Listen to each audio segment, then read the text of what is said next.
everyone and welcome back to my channel. So today's video is sort of a year 11 advice video, and I thought because I did my GCSEs last year, I was in this position last year, I thought that I would make a little video to try and help out some people, as I'm sure a lot of year 11s are very stressed out right now. So I really hope this is helpful to some people, and let's just get into the video. So regarding revision, personally I didn't start revising for my GCSEs until sort of February time, sort of like midway through February. To be honest with you, I don't think there's any point revising from September because you're just going to tire yourself out. February was a perfect time for me because it left enough time to sort of not have a mad rush at the end, but it was also like manageable for like mental health and stuff like that. And the key right now, as it's coming up to January, is to be consistent. Now I would come home every day from school and do maybe half an hour or an hour of just revision. That worked really well for me. I definitely recommend revising in small chunks because you cannot come home and do 3 hours of work. So from about February time I would come home and do maybe an hour or half an hour each night depending on how I was feeling, and that got me my results. So having said that, I would have all your sort of revision resources collected by January or late January. I'm sure many of you have already.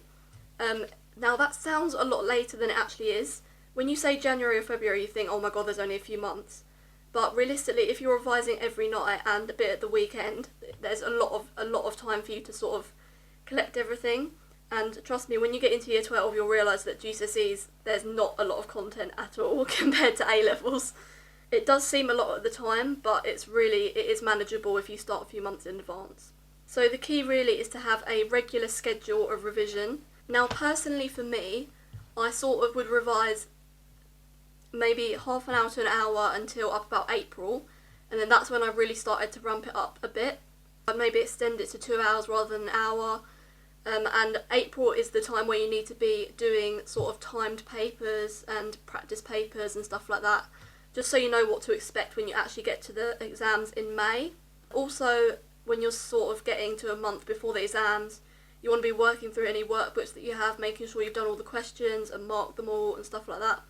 One tip I would give is use all the resources you can, because you will not have them when you get to A-level. Make the most of them, because you can definitely get top grades if you use all your resources.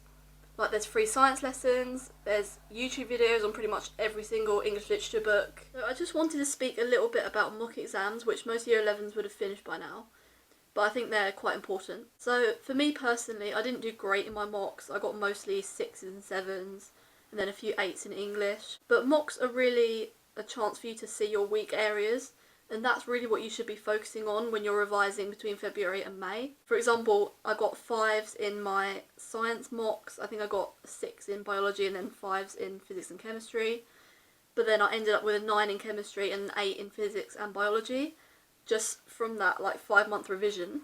So you really need to pick out your weak areas in your mocks and be working on those. Now, I would say don't focus as much on the subjects you did well in. However, I want to say something about this. So in English I got 8 and a 9 in my mock, I'm not sure.